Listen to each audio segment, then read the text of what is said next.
اللہ اکبر۔ ایک بندے نے مومن نے کسی مومن نے ماہ رمضان میں ایک مولوی صاحب کی دعوت کر دی، افطاری کی۔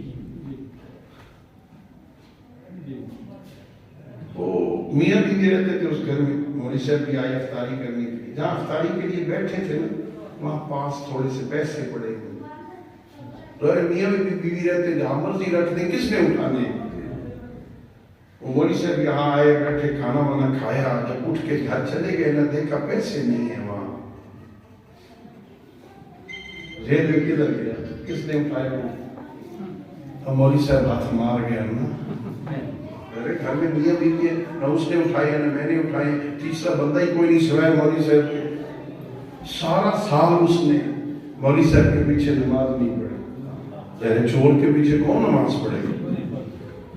رمضان اگلا آ گیا، پھر سارے مختلف، کوئی آج یہ دعوت کر رہا ہے، کل وہ دعوت کر رہا ہے، پھر صبح دیکھو ترغیب دے رہا ہوں مجھ سے، دیکھو لوگوں کو سمجھا رہا ہوں آپ کی دعوت کیا کریں، آج اس نے دعوت کی، کل اس نے دعوت کی، پرسوں اس نے دعوت کی، اب اس نے کہا پھر سارے کر رہے تو چلو پڑے گا، چلو بات دلے نہ خاصتا، پھر دعوت کر دے۔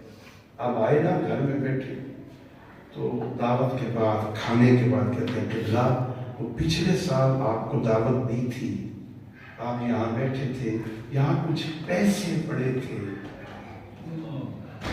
اب شرم کی وجہ سے بات پوری نہیں کر سکتے، کیسے کہ آپ نے تو نہیں اٹھائے، وہ یہاں کچھ پیسے پڑے تھے۔ قبلہ صاحب کو سمجھ آ گئی، کہا ہاں یار وہ میں آیا تھا، پیسے پڑے تھے، وہ میں نے اٹھائے تھے، میں نے اٹھائے تھے، آپ نے اٹھائے، بتا دیتے۔ اچھا، اس کا مطلب یہ ہے کہ آپ کے گھر میں قرآن پڑھنے کا رواج نہیں ہے۔ وہ میں نے یہاں سے پیسے اٹھائے تھے کہ کہیں کوئی اور آئے جائے، کسی کے ہاتھ نہ لگ جائے، یہ جو سامنے قرآن پڑھا ہے نا ادھر لے آ، میں نے اس کے اندر رکھ دیے تھے کہ صبح جب تو قرآن کھولے گا نا تجھے اس کے اندر سے مل جائیں گے۔ اس کا مطلب ہے پورا سال تم نے قرآن اٹھایا ہی نہیں ہے۔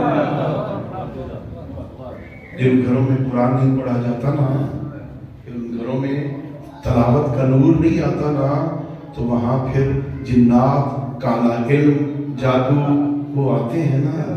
اگر چاہتا ہے تیرا گھر نورانی ہو جائے نا، یا سجدوں کے نور سے منور کر، یا قرآن کی تلاوت سے منور کر۔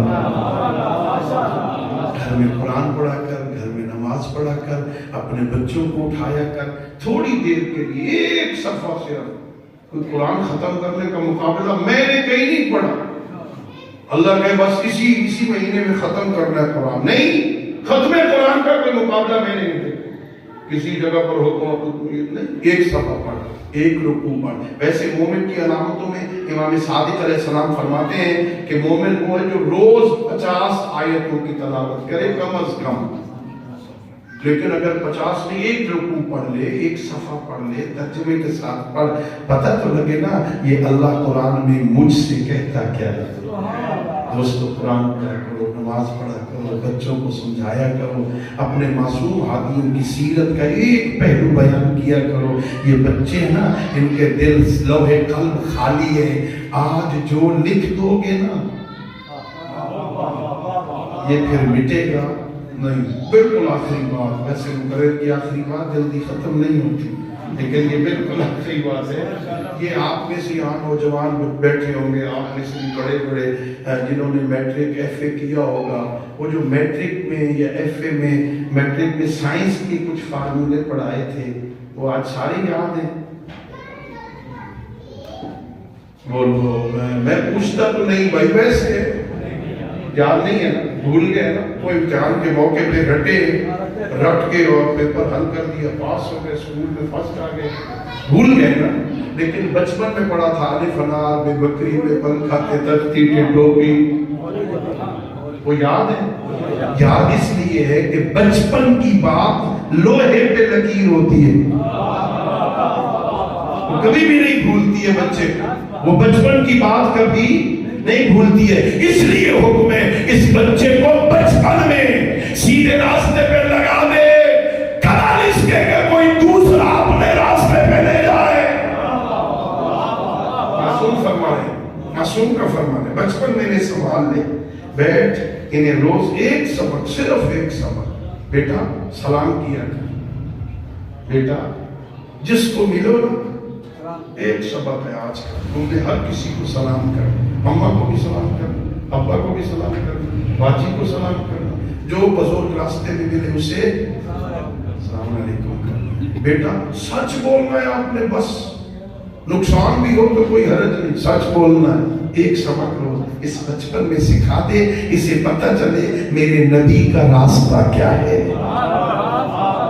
اللہ رب العزت بحق محمد والے محمد علیہ السلام ہم سب کو سید الانبیاء کی